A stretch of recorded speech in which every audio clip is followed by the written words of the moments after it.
fingies of Drambuie and maraschino cherry. Thanks, Gilda. 3 fingies? Usually you're a 2 fingies kind of guy. Pause.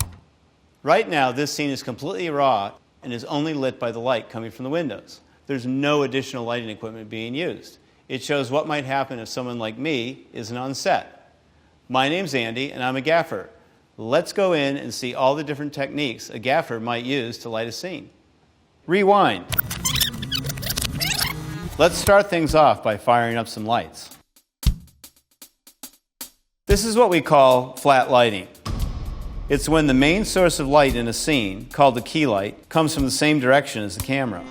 This removes all shadow and definition from the subject, which seldom looks good. 3 fingies of Drambuie and maraschino cherry. Thanks, Gilda. 3 fingies.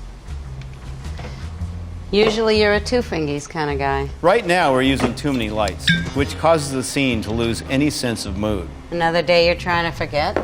Another day I gotta remind myself not to repeat. Yes, these subjects are lit, but this lighting is too intense and there's no justification within the context of the bar for where these light sources are coming from. Let's take a look at this lighting setup and see what we can improve. There are a lot of lights here, especially for what's supposed to be a dark, dingy dive bar. Let's turn some of these off. Since this is a bar interior in the late afternoon, less lights will feel more natural for our location, while also taking the time of day we're trying to replicate into consideration. That's all right. The mysterious dancing lady over there said she'd take care of whoever comes in next. Shadows play a huge part in determining the mood of a scene. Adjusting the direction of where a key light is coming from, say from the front of this mysterious woman to her side, can add shadows that make her appear even more mysterious. A sliver of sunshine for your dim day, Donnie. Watch as the dancing lady moves into a poorly lit spot. This doesn't make sense with the lighting we've already established. Adding in small sources of light from the bar and the front of the establishment will tie everything together. However, a large light source creates softer shadows that are less defined and fade at the edges. We should probably go with a smaller source so we have harder, more defined shadows. That's better.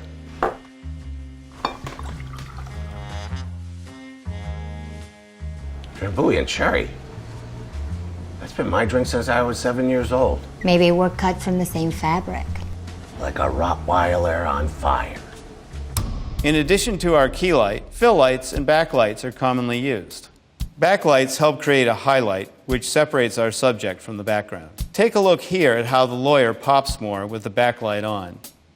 On the other hand, fill lights lighten shadows without noticeably affecting what's being lit by the key light. With the fill lights on, the shadows disappear from the lawyer's face, but preserve what is already lit. Wait, you're Beatrice Frittata, right? Is your last name really Frittata?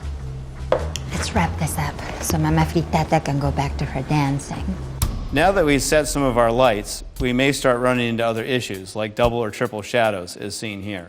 We can often eliminate unwanted shadows by repositioning or adjusting the lights so the shadows move out of frame. Check out this shadow the key light is casting on the back wall. Trying to remove it with another light here looks unnatural and adds more unwanted shadows in new places. Instead, it's often smart to use a tool like this flag to control a light source's field of play, removing shadows without moving or losing any actual lights. Now, tell me, is the toast in your pocket? I'm sorry, I don't follow. Toast in your pocket. Do we got our guy? Right now, the lawyer is being lit with a top light. In general, unless it's a creative choice, it's good to try and avoid doing this since it casts dramatic, unflattering shadows that highlight the nose and leave eyes darker. However, these hanging lights are what we call practical lights, or lights that appear on camera as part of the set design, and they motivate a top-down source. By pulling the top light forward a bit, we can avoid many of the unflattering shadows while still representing the practical lights.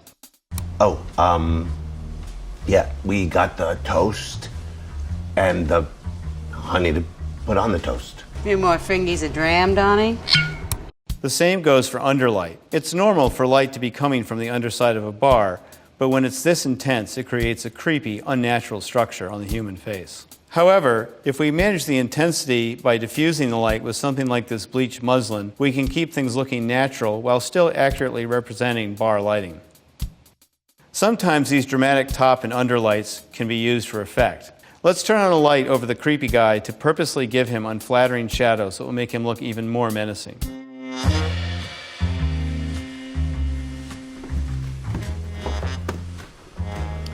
Now that the cat's out of the bag, how long till we get to the pony show? Can I leak the snake first? So we've positioned our lights, but they're all set at about the same intensity, and it feels pretty boilerplate. A scene like this should be moodier, and simply tweaking our existing lights can help us achieve this.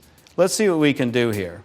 If we place a silk in front of our key light, it will diffuse it, reducing its intensity and softening it.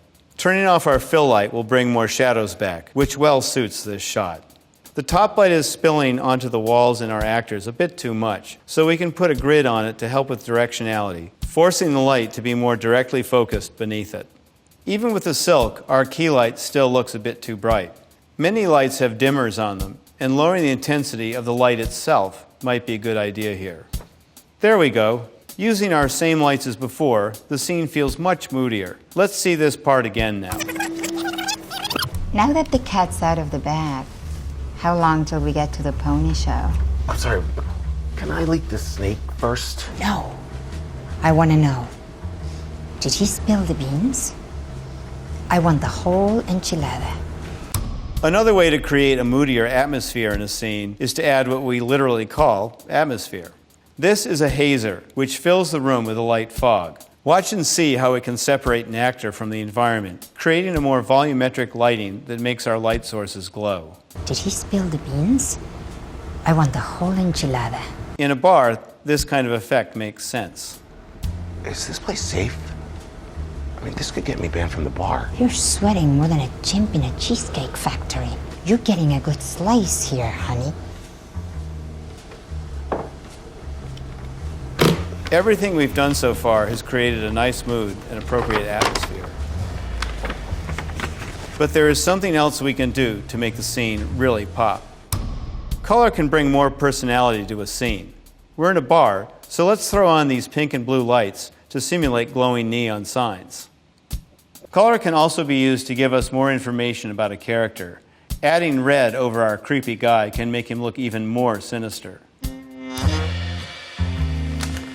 We square, honey? Square as the pyramids. Honey.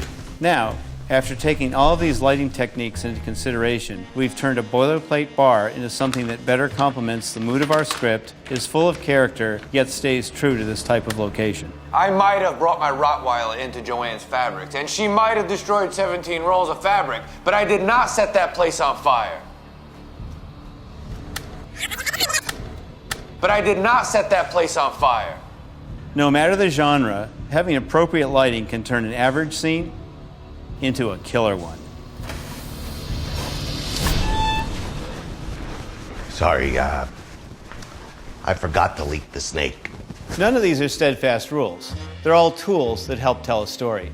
While most of these choices are ultimately up to the director of photography and the director, the gaffer plays a critical role in executing these ideas. Not only must they be done smartly and efficiently, they must be done with the right intention.